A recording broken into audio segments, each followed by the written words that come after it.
How do I start up this big machine? I'm ready to go plow the field. Let's visit this historic landmark. Here we are at Prairie Dog Town.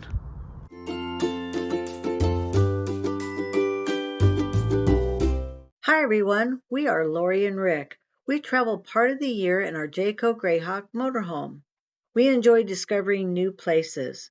There's more roads to travel on, so let's get started on this adventure. Let's check this place out. Fibermaxcenter for Discovery, Agricultural Heritage, Education, and Innovation. Rick and I are both farm kids, so this should be an interesting place for us to see. My name is Cyrus Hall McCormick.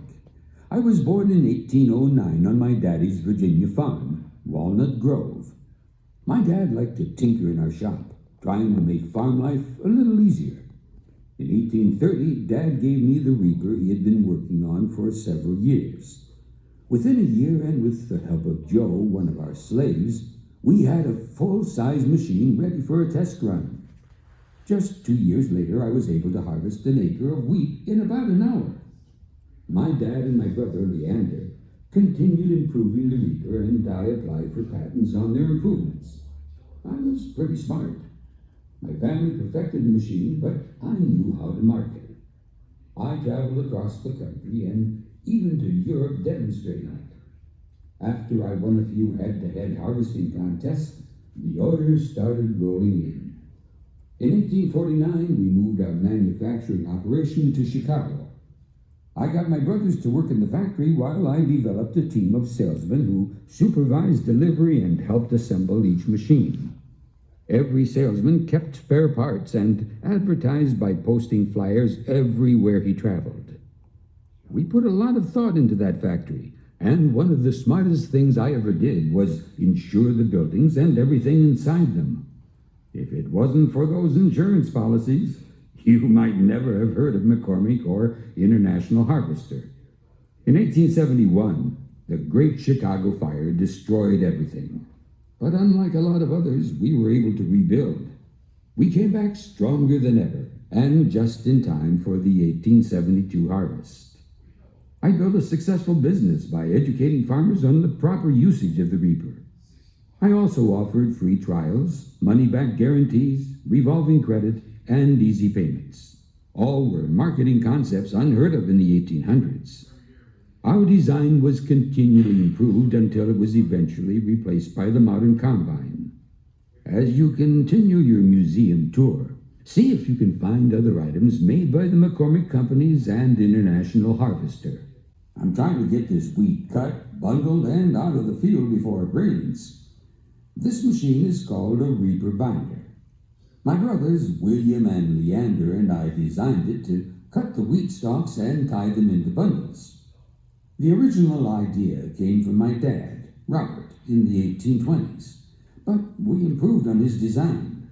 It cuts the wheat on the left and drops the bundles off on the right in the already cut area. You don't want the mules damaging your uncut wheat. As the bundles roll off the machine, my hired hands come along and stack them into groups of 8 or 10 called shops. Sometimes they just load them straight onto a wagon to take to the thresher. See these beautiful animals in front of me? They're a working team, and my partners here on the farm. There are some special commands that help me communicate with them. Now everyone knows whoa means stop. Well, there may be some city folk that don't. After putting the harness on the mules and getting to the piece of equipment I'm going to use, I say back up to get them into position so I can attach the harness to the machine. Another command I give is step up when I want them to go forward. I also say step up to let the mules know to go faster when they're already moving. If I want the team to turn to the right, I say G. To go to the left, I say haw.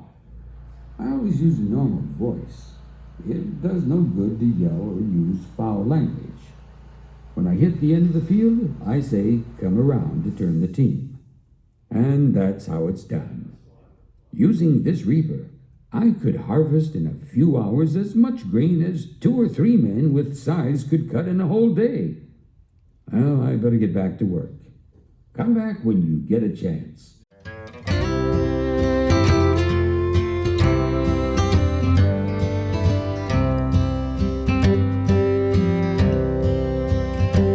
Take me back to the old dirt road where Mama and Papa used to go. Let's sing all them songs from a long time ago and pine for them old days of yore. Well, let me Farmer Home Hour. Hey, Stanley, not getting any spark from this magneto.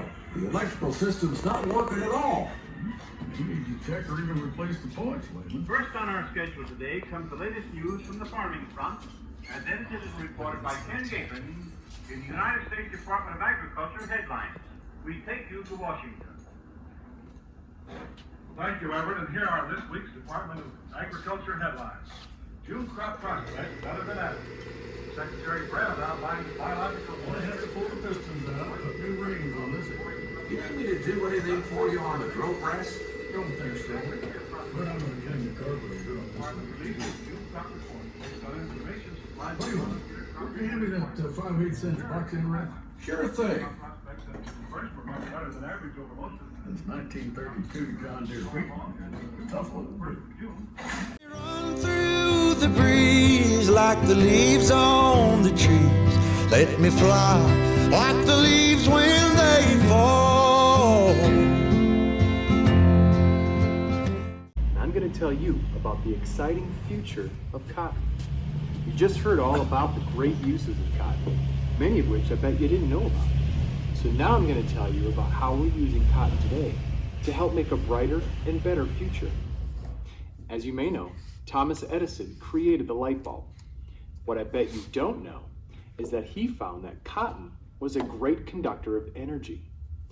We grow what they call stripper cottons. In other words, the stripper just takes everything off the stalk. Yeah. And so it would come to it would come to the gin with the trash and everything in it. That brown thing is called the burr. And anyway, in the gin, then they would separate the sticks and trash and everything from what they call seed cotton. The seed is still in that. Still in the little clumps. Yeah. Oh. Each one of those little fibers is a single cell growing off the seed coat. Well, let my mind go serene like a cool water stream that runs from the mountain so tall. Oh, take me back down the old dirt road.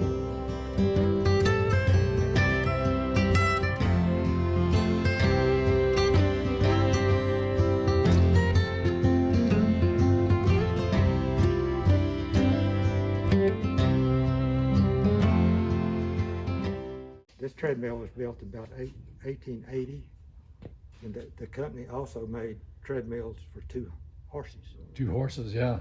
And so I've seen horses on them before. but yeah. you could put a goat, sheep, large dog, mean little boy, mean little girl, get them to walking. And get them to walking, run your washing machine or churn your butter. Yeah. Oh, we did both. How cute. I fixed it up. Most of them, you sit them there just doing one thing. But Here we are at Prairie Dog Town.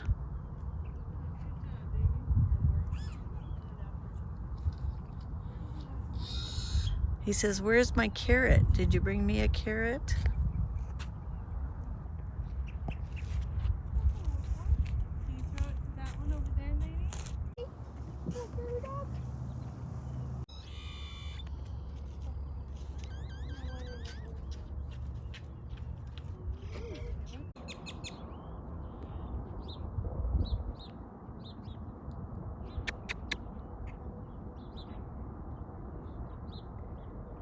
Holding perfectly still.